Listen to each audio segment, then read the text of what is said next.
Karen shoved my pregnant wife. She didn't know I was Homeland Security. She pushed my wife. Not a metaphor, not an exaggeration.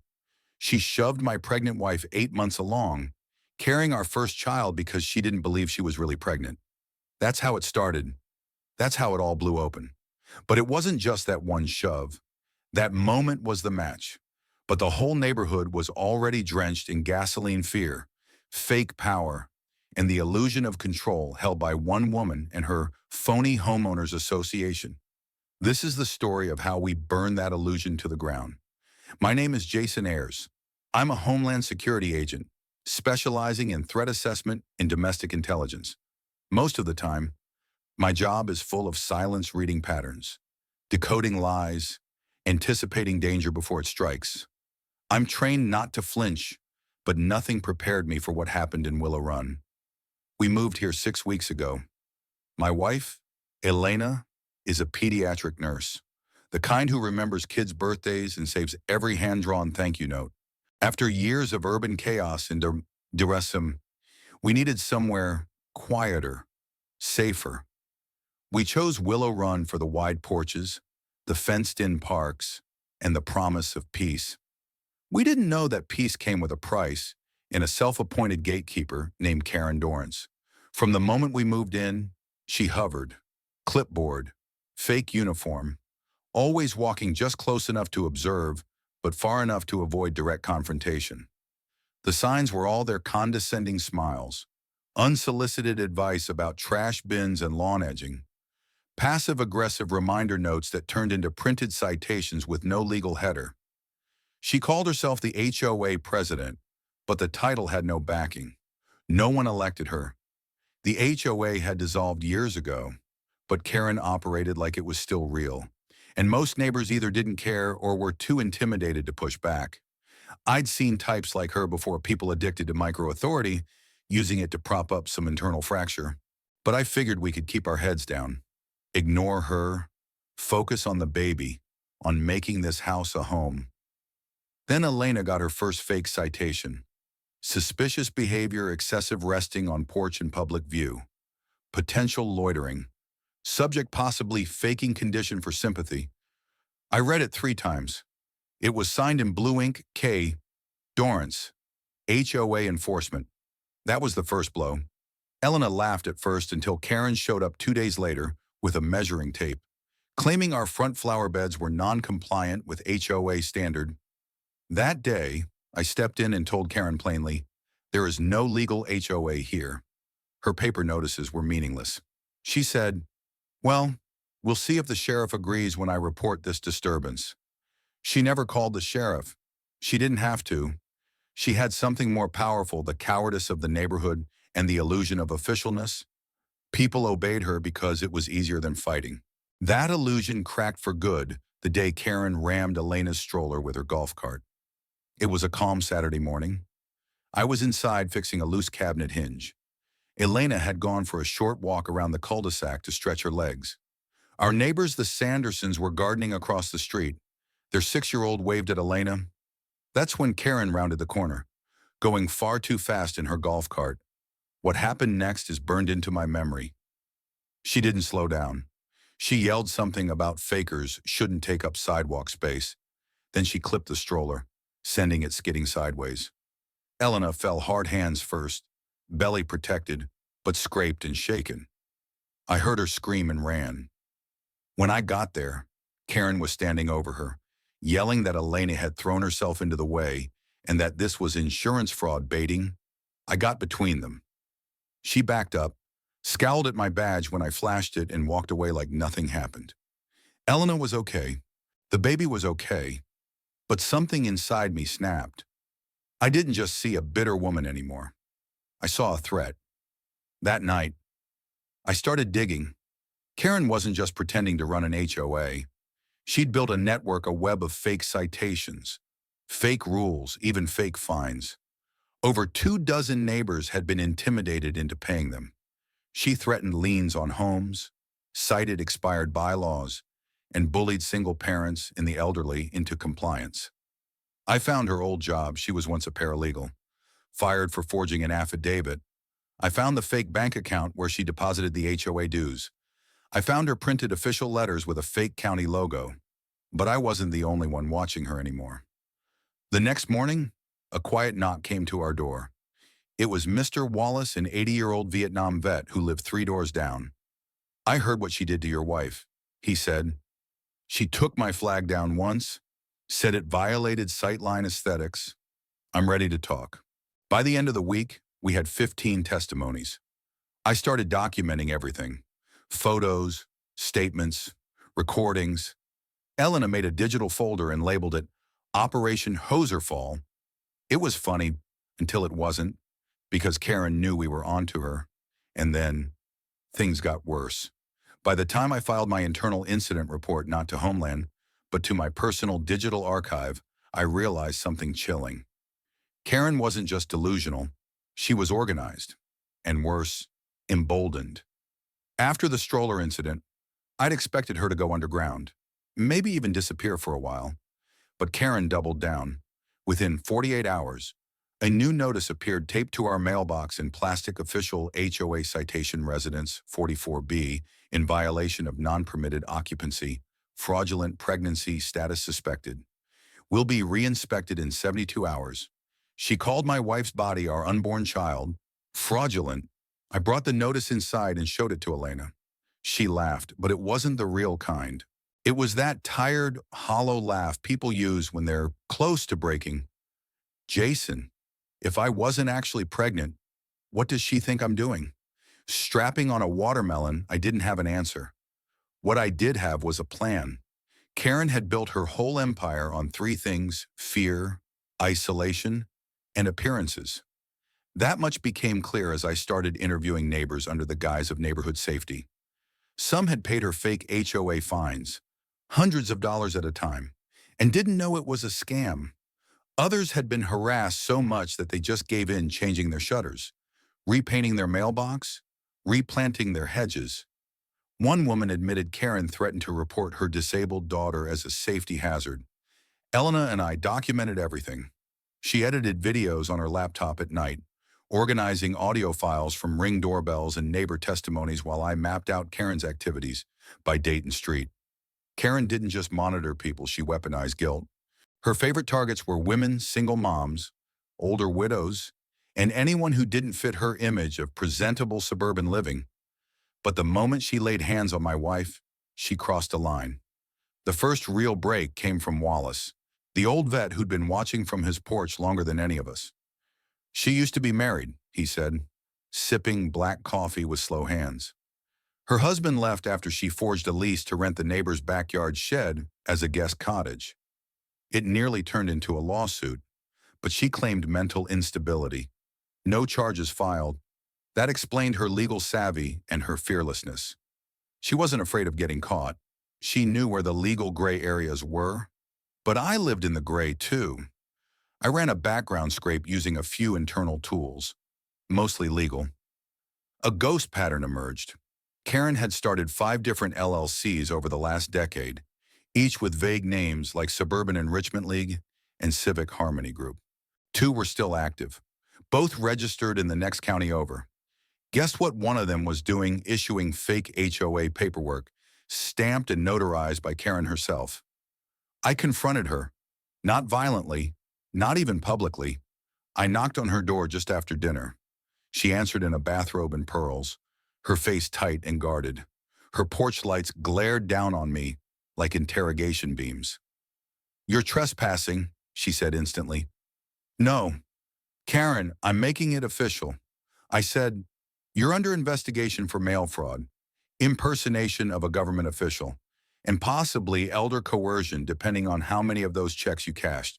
She smirked. "You're bluffing. I know real law enforcement, and you're just a bitter husband." I handed her a printed record of her LLC registrations, her fake seal, and a copy of Elena's official medical report with dates. Her smirk cracked. "What do you want?" she said through clenched teeth. "I want you to leave my wife alone. I want you to stop harassing this neighborhood. And I want you to know that everything you've done is being watched by people who don't look the other way." I walked away before she could respond. That night, Our mailbox was smashed in with a crowbar, but the camera I'd installed under the porch light caught everything. Karen, in her faux HOA enforcement jacket, holding a metal bat. She didn't wear gloves. The next morning, I didn't go to the local police. I went federal. Technically, it was a jurisdictional stretch, but impersonating a government entity, particularly across state lines or using USPS to deliver fraudulent mail, was in our wheelhouse. I sent the file to a contact in the Office of Inspector General, who owed me a favor. I didn't expect them to act fast. Bureaucracy never does. But pressure started to mount. Neighbors who once whispered behind fences now sent texts. They were ready. They were angry. Karen had turned peace into fear, and now they wanted it back. Elena started posting discreet updates on the local Willow Run message board. At first, the replies were cautious. Then they exploded.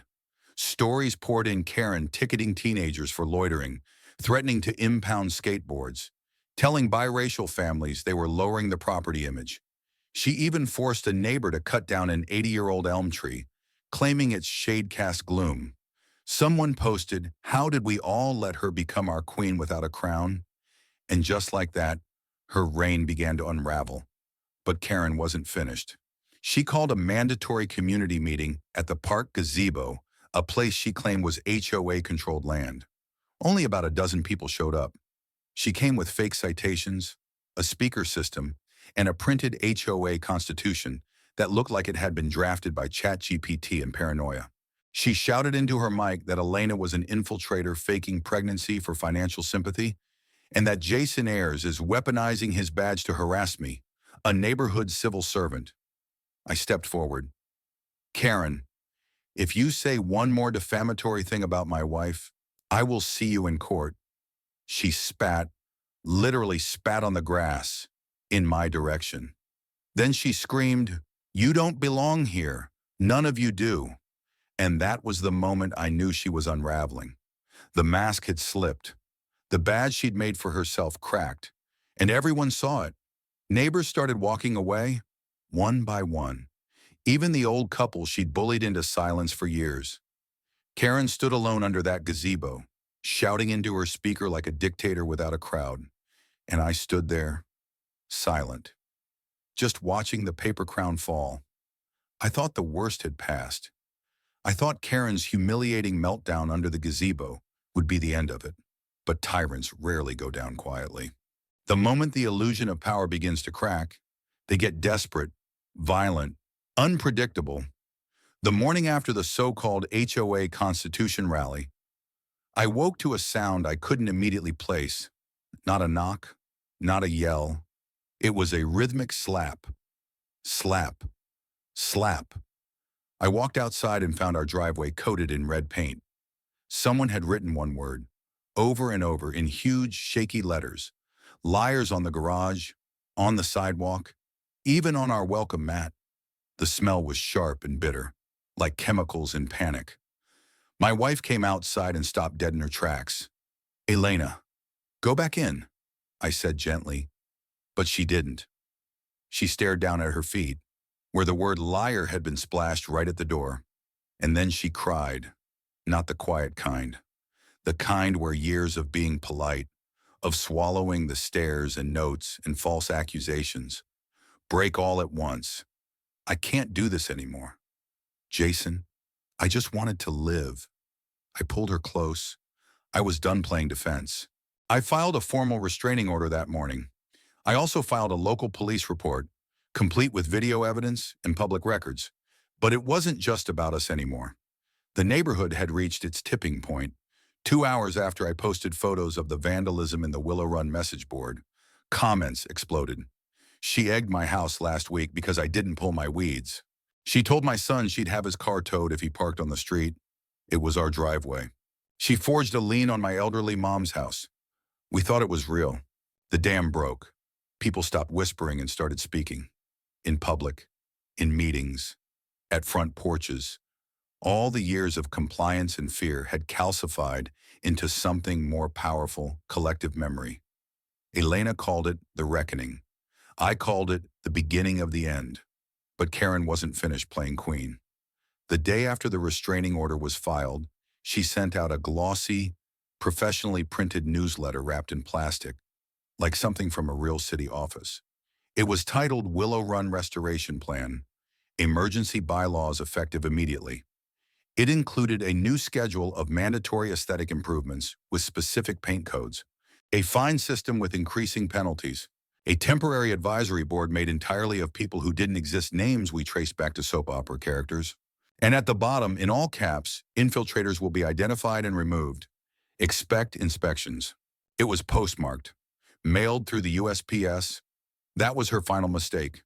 Mail fraud is a federal offense, and this time she'd crossed a bright red line. I submitted everything, scans, photos, recipient testimonies to my contact in the Inspector General's office, and finally, they moved. I didn't expect them to show up the next day, but that's exactly what happened. Two unmarked vehicles pulled into the cul-de-sac around noon. The agents were calm, efficient, and wore no visible badges, just earpieces and quiet, deliberate motions. They didn't knock on my door. They knocked on Karen's. Neighbors watched from blinds and porches as she opened the door in her usual uniform faux badge, clipboard, pressed navy slacks, and froze. One of the agents handed her an envelope. Her hands trembled as she read it. "Who do you think you are?" she snapped. "I'm Special Agent Thorne," he replied. "You're being served under federal suspicion of impersonating a government official, committing wire and mail fraud, and intimidating residents under false legal authority." She tried to slam the door. It bounced off the agent's boot. "You're not under arrest yet, but you are required to attend a formal hearing, and we advise you not to contact anyone in this neighborhood in the meantime." Her face turned to stone. "They did this," she whispered. "He did this." She pointed across the street at me, and then she broke, sank down on the porch like the wind had gone out of her lungs. For once, Karen Dorrance had nothing to say, but silence doesn't erase damage.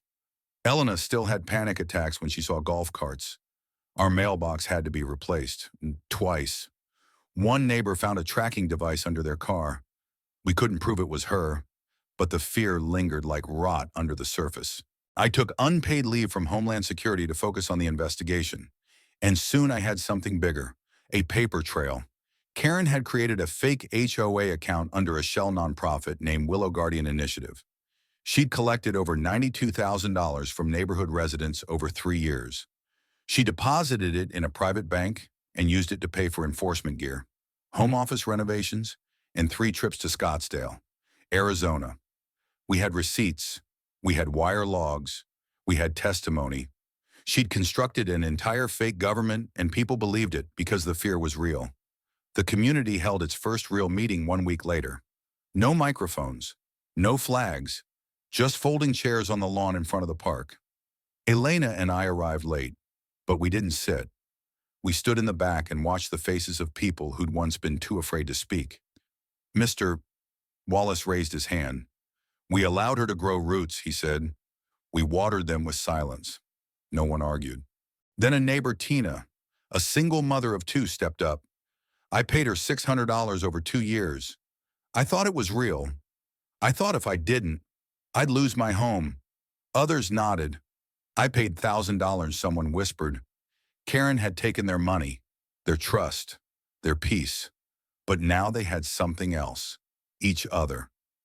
The next morning, the real HOA lawyer from the county arrived. Not for Karen, for us. Turns out, a long-defunct HOA could only be reinstated by a 75% vote and verified by the State Housing Commission. Karen had forged the entire reinstatement years ago, including fake signatures of neighbors who'd moved away or passed away. The lawyer made it clear any enforcement from her side was legally null. The neighbors cheered, but I didn't feel joy. I felt relief, like the kind you get after surviving a house fire, not because you're proud, but because you're still breathing. That night, Elena held my hand on the porch as we watched the sunset. "You think it's really over?" she asked. I didn't answer right away. "I think the storm's passed, but the cleanup takes longer." She nodded, then smiled, softly. I still want to raise our child here. Do you? I looked around at the flickering porch lights, the cautious laughter from 2 houses down, and the warm scent of someone grilling. Yeah, I said, because now we're not alone. It started with a knock, a real one this time, legal, formal, official. Mr. Ayers, said the agent at my door, Karen Dorrance has been indicted, not charged, indicted, by a grand jury, 7 counts impersonating a government entity, mail fraud, wire fraud, harassment with intent to defraud, intimidation of federal employees, forgery of legal documents, criminal conspiracy to defraud multiple parties. Each charge carried potential prison time, some up to 10 years. I read the sealed notice twice. Then I looked at Elena. She was already standing, hand over her belly, eyes wide with something between shock and satisfaction. She's finally being held accountable, she whispered. I nodded, but I felt something deeper, something heavier than victory. It wasn't triumph, it was truth, finally spoken aloud, finally backed by consequence. The courtroom wasn't like in the movies. No gasps, no slamming gavels, just rows of beige seats, the smell of stale coffee, and the dull hum of a ceiling vent. But what it lacked in drama, it made up for in weight. Karen sat in the defendant's chair, pale and straight-backed, her trademark blazer now wrinkled and limp. No clipboard, no pearls, just handcuffs. Her court-appointed lawyer sat beside her, flipping through a thick binder that probably couldn't save her. The prosecution began by outlining the scale of the fraud. She created a fictitious governing body and used it to extract tens of thousands of dollars from innocent homeowners. The assistant U.S. attorney said calmly, she forged documents, conducted false inspections, and impersonated local authorities. She committed crimes that eroded trust and endangered lives. They didn't mention my wife by name, but I could feel the room shift when her story came up. The defendant harassed a visibly pregnant woman, accused her of medical fraud, and physically endangered her via reckless behavior with a vehicle. She then attempted to discredit the family publicly, using forged citations and verbal intimidation. Karen didn't flinch, not once. She stared straight ahead like a statue of denial. But the neighbors, they spoke volumes. Tina went first. Her voice shook. She told me I'd lose my house if I didn't pay her monthly dues. I didn't know it was fake. I used money meant for my daughter's medical treatments. Gasps broke the courtroom silence. Then Wallace took the stand. She made me take down the American flag my son died under. Said it violated neighborhood neutrality. I believed her. One by one, the people of Willow Run filled in the portrait we all knew by heart, but needed the law to finally recognize. A fake HOA queen, a suburban tyrant, a thief of peace. And then, it was my turn. The prosecutor asked me to approach. I did. Calm. Professional. I'd spoken before juries before, but this time was different. This wasn't my case. This was personal. State your name and occupation, the attorney said.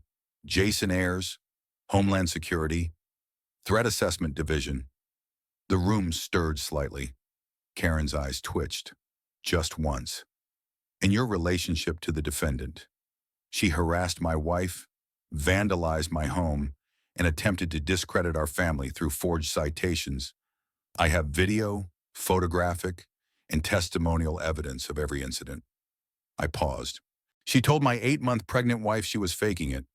She called her a liar. Then she hit her stroller with a golf cart. That's not neighborhood mediation. That's violence. No one breathed. I turned to the judge. She didn't just defraud the neighborhood. She fractured it. People stopped trusting each other, stopped going outside, stopped feeling safe. I turned to the jury last. We let her do it because she made us believe she had power. But no one gave it to her. She stole it and she used it to hurt people. Karen's defense was laughably thin. Her lawyer tried to argue that she believed she was acting in the best interests of the community. They cited lack of criminal history, misunderstanding of HOA policy, even personal trauma. but the evidence was undeniable. Video footage of her planting fake citations, screenshots of the message board threats, scanned checks signed to her fake nonprofit, a receipt for the exact can of red spray paint used on our house, and the LLC she created in another state to funnel payments. The jury deliberated for 3 hours. They found her guilty on all counts. Sentencing came a month later. Karen wore a beige suit 2 sizes too big and tried to look fragile. The judge didn't buy it. "This court sees through your performance," she said. "You manipulated fear, exploited your neighbors, and created a government out of thin air to serve your ego. You will serve 5 years in federal prison, followed by probation, and be required to pay restitution to every family affected by your actions." Karen broke then, not loudly, just a soft, bitter, shaking sob as the gavel came down. Elena held my hand tightly. It was over. But you don't rebuild a community with a sentence. That comes next. Some neighbors wanted to forget it all ever happened. Others wanted justice carved in stone. But most they wanted healing. So Elena had an idea. "We should hold a neighborhood restoration day," she said. "Not a meeting, not a rally, just something kind." We organized it on a Sunday. Everyone came. Kids painted fences. Teens fixed up the community bulletin board Karen had ripped down years ago. Someone planted wildflowers by the sidewalk. Mr. Wallace grilled hot dogs for the whole block. At the end of the day, Elena stood up and thanked everyone. "We don't erase what happened by repainting it," she said, "but maybe this is how we show it won't happen again." I looked around and realized something. Karen had ruled through fear, but what truly bound people together was something else. Solidarity. There's a quiet that comes after the storm. Not peace exactly, more like a silence so deep. You can still hear the memory of thunder. That's what Willow Run felt like in the weeks after Karen Dorrance was sentenced. For the first time in years, the block stopped holding its breath. Elena and I would sit on the porch in the evenings, her belly now gone, replaced by a sleeping infant strapped to her chest, breathing against her heartbeat. His name was Caleb. He'd come into the world 6 days after Karen's conviction, and though he'll never remember her name, he was born into a neighborhood that had finally remembered its own voice. The hardest part wasn't the court dates, the cleanup, or the depositions. It was unlearning the instinct to flinch. When a golf cart drove past, when the mailbox creaked, when someone knocked unexpectedly at the door, Karen had made every sound a threat, every neighbor a possible accomplice. It takes time to undo that wiring, but slowly, subtly, it began to happen. The Sandersons built a little lending library box at the park gate. Tina's son started tutoring younger kids in math on her porch. And Wallace gruff, unsentimental. Wallace let the neighborhood kids paint a mural on the side of his garage. "Make it loud," he said. "Make it look alive." They did.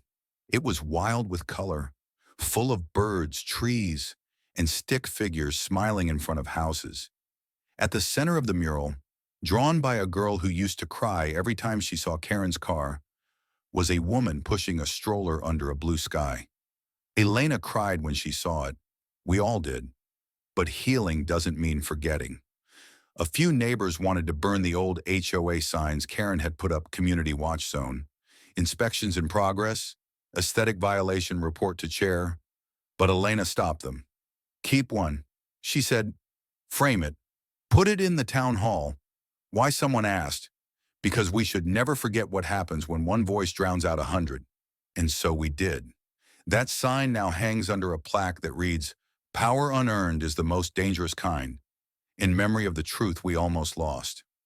3 months later, we hosted the first official Willow Run Town potluck. No flyers, no mandates, just word of mouth, passed porch to porch.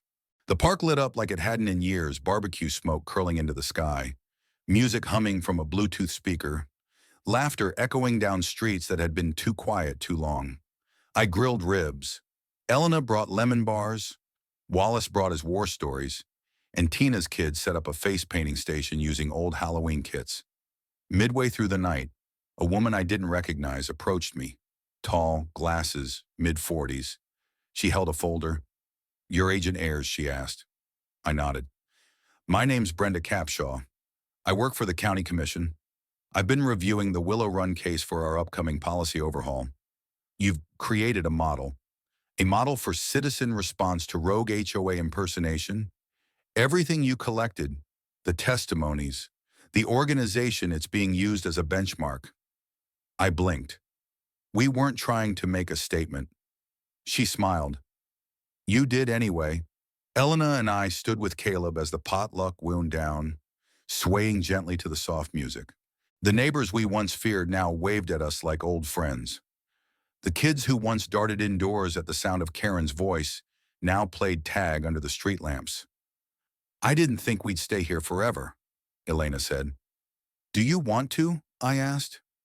She looked out over the park. I want Caleb to grow up knowing what community feels like and what it doesn't. I nodded, because she was right. Community isn't just trimmed lawns and matching shutters. It's safety in knowing the person next door will stand with you, not above you. It's knowing power belongs to the many, not the loudest. Karen appealed her sentence. It was denied. She served 5 years in a federal facility and will spend another 3 under monitored release. A restitution fund was established using the liquidated assets of her fake nonprofit, paying back over $87,000 to local residents. But the true repair wasn't money. It was memory. On Caleb's first birthday, Elena invited the entire block to a picnic. Wallace brought a balloon arch. Tina baked a massive cake shaped like a fire truck. Kids danced barefoot on the grass while their parents laughed, really laughed. At one point, Elena stood and tapped her glass. I just want to say thank you, she said. A year ago, we didn't know if we could raise our child here. Now, I can't imagine raising him anywhere else. She turned to me. And thank you, Jason, for not just protecting us, but for teaching us how to stand together. I kissed her. The neighbors clapped. Caleb smashed cake into his face and giggled like the world was brand new. And maybe, in some ways, it was. The sign still hangs in our town hall, not as a reminder of fear, but as proof that people can reclaim what they've lost even when they didn't know it was gone. And I still walk this neighborhood every evening, holding my son's hand as he learns to walk, then run, then chase butterflies on the same sidewalks where my wife was once shoved. That's justice, not revenge, not just a verdict, but the quiet return of what someone tried to steal: home, trust, dignity. Would you have stayed and fought like Jason? What would justice look like in your community? Let others know. Share your thoughts on fear, power, and the courage to take it back.